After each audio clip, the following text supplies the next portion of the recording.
Welcome to the Salmon Runs YouTube. Enjoy the video.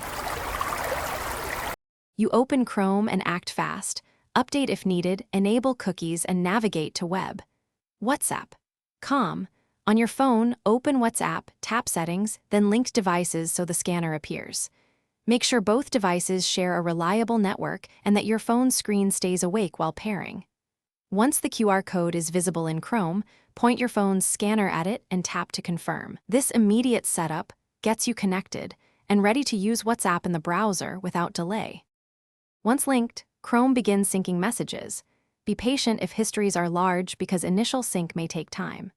You navigate chats with the left column, you search to find messages, and employ shortcuts like Ctrl+F to find text and Ctrl+N to start new chats. These speed workflow. Make sure to enable desktop notifications so you don't miss messages. Then adjust profile and privacy settings to control last seen and read receipts. If you use media, check download permissions in Chrome to save files automatically. Finish by closing sensitive sessions. You can log out from Chrome via the three-dot menu or remove that session from your phone's linked devices list for security. Remember, WhatsApp web mirrors content. Backups live on your phone, so ensure phone backups are enabled if you need long-term copies.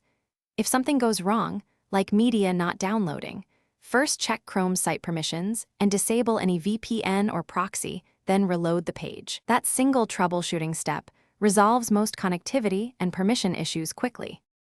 Thanks for watching. Consider subscribing if we helped you.